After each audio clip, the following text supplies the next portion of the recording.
Orlando Villar, buenas tardes. Se mueve el tema político, las noticias del día y economía, por supuesto. Sí, Alexandra, la noticia del momento que tiene que ver con la decisión que ha tomado la Corte Constitucional frente a la declaratoria de emergencia económica que ha hecho el presidente Gustavo Petro. El mandatario inicialmente ha expedido esa emergencia, Alexandra, aún está por anunciar cuáles son los decretos que tendrán nuevos impuestos entonces para los colombianos, y eso, Alexandra, lo que nos dicen desde Casa de Nariño y que también ha confirmado nuestro editor económico Luis Enrique Hurtado, es que sería el anuncio de esta noche. El presidente tiene una locución presidencial para que vaya previendo sobre las 7 de la noche y ahí se espera que dé los detalles entonces de qué impuestos van y no van de esa emergencia económica. Pero lo último, Alexandra, tiene que ver con esa decisión de la Corte que ha decidido no revisar ya, no convocar de manera extraordinaria una sesión para analizar ese decreto.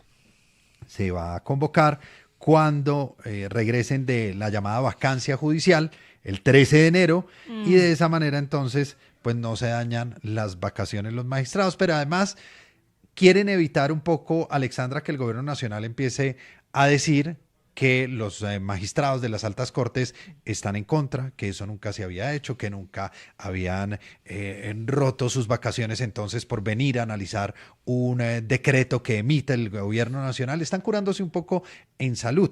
Ahora, este decreto que ha firmado el presidente Gustavo Petro quedará entonces vigente el 1390 de este 2025 hasta que se haga esa revisión y ya serán los magistrados quienes decidan si la mantienen o no. La mayoría de los analistas considera que va a ser inconstitucional y que se va a caer.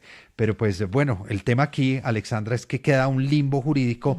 Y hay unos efectos aquí reales, inmediatos, hay unos temas de impuestos que esperamos el presidente Gustavo Petro confirme esta noche, pero no analizarla en este momento y postergar esa decisión, pues puede hacer que se establezcan algunos impuestos temporales extraordinarios.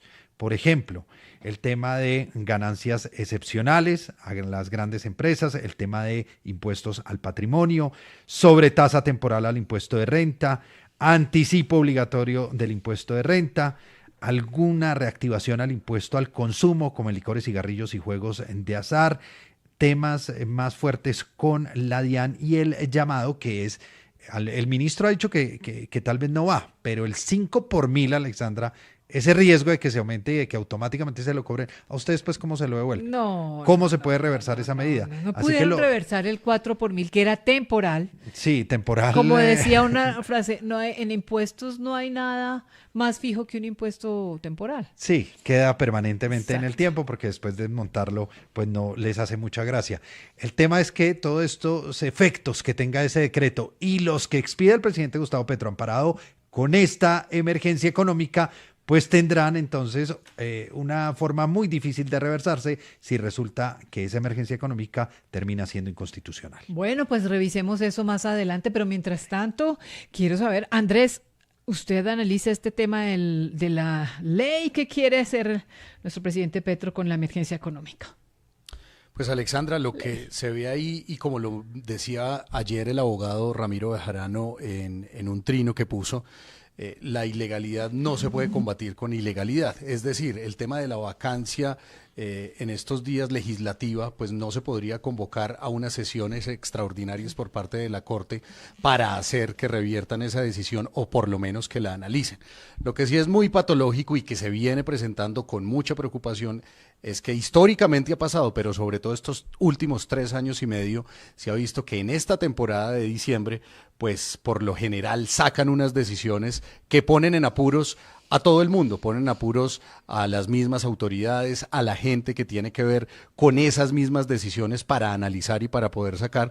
Entonces, pues quedamos muy expectantes a lo que tenga que decir Gustavo Petro esta noche, pero sin duda, pues es una decisión que pone entre las cuerdas al país nuevamente y que va en una incoherencia total con lo que había dicho hace 7 días, que era la tercera economía mejor de la región por la OCDE, funcionando perfectamente, con unos altísimos índices Índices.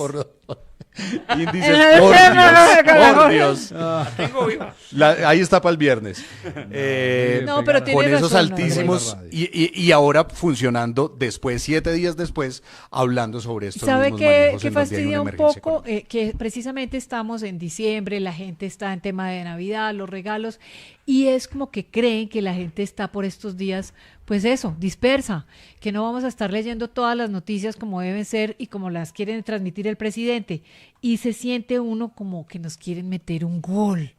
Entonces, por eso hay que estar muy atentos y bien, como el ciudadano del común, atento a lo que el presidente pueda o quiera hacer con esta emergencia económica legal, ilegal, inconstitucional. Ahí hay que estar alertas. Mientras tanto, mire, ¿sabe quién está en el tema político? Sergio Fajardo. Sergio, buenas tardes. Oiga, ¿usted qué dijo sobre no hacer alianzas presidenciales? ¿Cómo así? Bueno, primero que todo, Alexandra, un saludo muy especial para usted, para todos los oyentes, la mesa de trabajo. Y como ya no soy un tibio, hoy recordé que, por ejemplo, no haré alianzas con Abelardo de la Espriella, porque él habla de destripar a la izquierda y yo no voy con eso. Y en lugar de destripar a alguien, prefiero seguir solo y hacer de tripas corazón. Además, lo mejor de seguir haciendo campaña son los 27.000 millones, de besos que me da la gente. En todo Colombia, es así que es una motivación absolutamente preciosa para hacer una política absolutamente divina. Bueno, ¿qué dijo Sergio finalmente? Gracias, querido Sergio de la Luciérnaga. Pues sí, Gracias Alexandra, mire, lo que ha demostrado Sergio Fajardo y que se ubica entonces de manera independiente, sigue él confiando en el centro político y sobre todo en que esos indecisos, Alexandra, que aparecen en las diferentes encuestas o sondeos, pues no, o más bien se le pudieran sumar a él hoy. Entonces, por un lado, rechaza algún tipo de alianza o de acercamiento con Abelardo de la Espriella, con esa derecha extrema, dice él, que porque ha tenido unas expresiones muy fuertes sobre